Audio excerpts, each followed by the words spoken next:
Bonjour à tous et bienvenue sur la chaîne des casseurs. Aujourd'hui, on va à une voiture accidentée. Et qu'est-ce qui se passe après ça? Enfin, c'est pas chez un descendu. Y'a quelqu'un? Quelqu'un peut descendre s'il vous plaît? Bon, bah, c'est vrai que bon alors.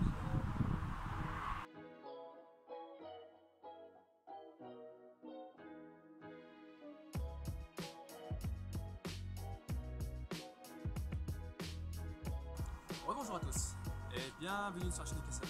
Aujourd'hui, je vais vous expliquer qu'est-ce qui se passe juste après l'accident. Derrière moi se trouvent 3 véhicules. Golf 2, Golf 3, Golf 4, Golf 5. Elles ont tout un point en commun. Hormis le fait que ce soit des Volkswagen Golf, elles sont toutes arrivées sur le plateau d'une dépanneuse. Mais pour être plus précis, elles ont toutes été sinistrées. La Golf 2 GTI qui est juste là-bas, celle-ci c'est un retour de vol. La Golf 3, elle, celle-ci n'est pas sinistrée, la seule différence c'est que celle-ci c'est le propriétaire qui nous l'a ramenée. La voiture a dormi pendant plus de 10 ans dans une grange, on leur a fait toute la mécanique complète. La Golf 4, elle, c'est un sinistre naturel. Plus précisément, c'est la grêle. Et la Golf 5 qui est juste derrière moi, celle-ci, c'est une accidentée. Elle a eu tout le demi-train avant droite complètement arraché. Et là, vous allez me dire, oui, et alors?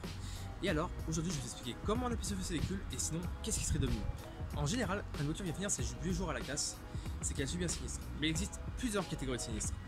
On retrouve à 62% les collisions, à 21% les brises-glaces, 11% sont des accidents qui ont lieu sur un parking, 3% sont de vandalisme, 2% de ces véhicules sont aussi des véhicules qui ont subi un sinistre naturel, comme par exemple la grêle pour la Golf 4, 2% sont des vols, comme la Golf 2 GTI qui est au fond, et 1% des véhicules qui finissent ces jours à la casse sont des véhicules qui sont incendiés. Et ces pourcentages sont des pourcentages qui sont déclarés par l'assurance. Quand aujourd'hui vous avez un accident avec votre véhicule et que le véhicule n'est pas en train de rouler, alors le véhicule sera alors dépanné et rapatrié dans un garage. Et le premier garage qui va recevoir le véhicule s'appellera le garage dépositaire. Suite à ça, l'expert va venir, il va évaluer sa valeur actuelle dans l'état, ce qu'on appellera la valeur vénale, et aussi expertiser et évaluer les montants des réparations. Puis ensuite, il apporte votre assurance, il lui dit ok, c'est bon, la voiture est encore bien cotée, les montants de réparation n'est pas trop élevé, on fait réparer. Ou à l'inverse, non, la voiture est très mal cotée, la voiture ne vaut plus rien et le montant de réparation est trop élevé. Donc dans ce cas-là, il la classe épave. Après, vous avez le choix, soit d'embaucher l'argent que vous propose l'assurance, enfin, tout dépend de votre formule d'assurance et si vous êtes en tort ou pas. Ou alors, vous avez le choix de la récupérer et vous débrouiller pour la remettre en état. Mais attention, car votre véhicule peut être classé en RSV VE ou RIV VE. Le VE signifie qu'un des organes vitaux de véhicule a été touché, alors qu'il est dangereux de rouler avec. Si votre véhicule est classé en VE, votre véhicule doit nécessairement être réparé par un professionnel de l'automobile et suivi tout au long par un expert tout au long des travaux. Et seulement lui, à la fin, pourra donner son accord pour remettre le véhicule en circulation. On parle de procédure RSV VE lorsque le montant des réparations est supérieur à la valeur vénale. Et on parle de RIV VE lorsque le montant est inférieur à la valeur du véhicule. Et là, vous allez me dire, oui, mais j'ai passé le contrôle technique il y a 2 jours avant l'accident. Au pire, je la remonte et dans 2 ans, je la vends ni vu ni connu. Oui, mais... No, God! No, God, please, no! No! No! Le problème, c'est qu'actuellement, votre carte grise, elle est bloquée en préfecture. Et la seule personne qui peut la débloquer, c'est un expert. Donc là, vous avez 2 choix qui s'offrent à vous. Soit vous la faites détruire dans une casse auto, soit vous la vendez à un pro d'automobile, à condition qu'ils soient intéressés. Bon, revenons à votre voiture. L'expert est passé et le verdict est sans appel. Votre voiture est classée épave. Donc nous, l'expert va informer la compagnie d'assurance et on va recevoir un bon de transfert. Donc c'est-à-dire qu'en fait on va juste être récupérer votre véhicule et le rapatrier à la casse. Mais attention, on ne s'affole pas. C'est pas parce que votre voiture vient à la casse que dans la mine qui suit, elle va être prise, elle va être broyée, merci, au revoir. Non, si on va récupérer votre véhicule, surtout c'est pour stopper les frais.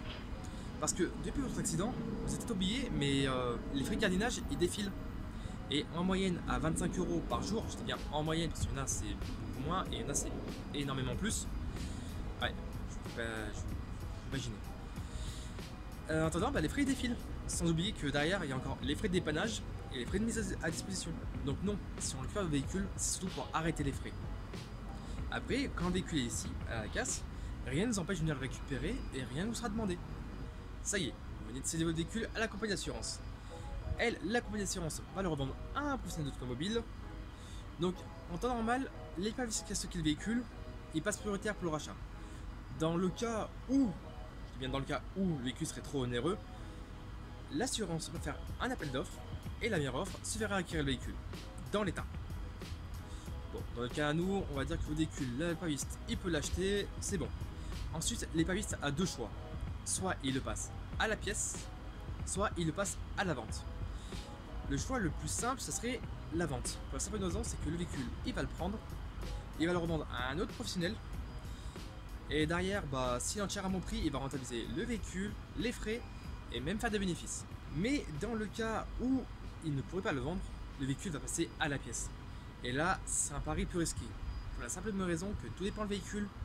Les pièces vont soit pas se vendre ou alors pas dans les médias, ou alors se vendre à très bas prix et malheureusement ne pas rentabiliser la voiture ni ses frais et perdre de l'argent à l'arrivée.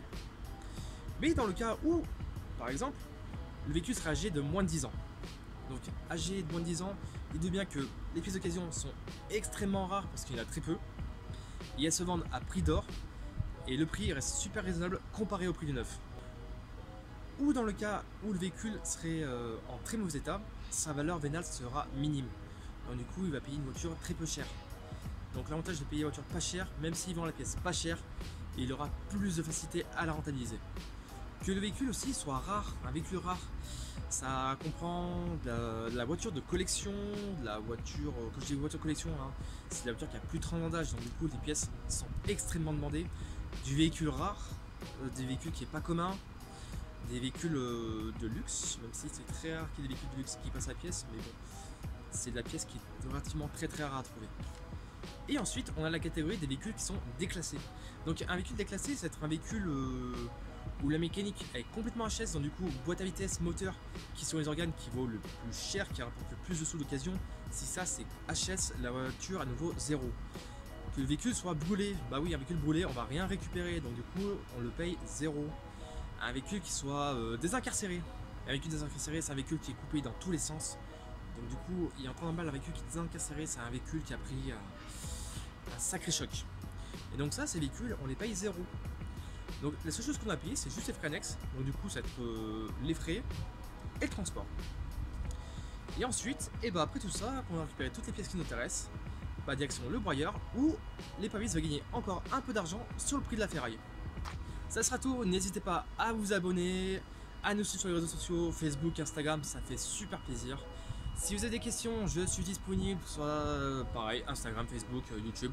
Je répondrai à toutes vos questions si vous en avez, sur la demande de pièces, le fonctionnement d'une casse, ou même autre chose. Sur ce, c'était Deal, à la prochaine, ciao tout le monde.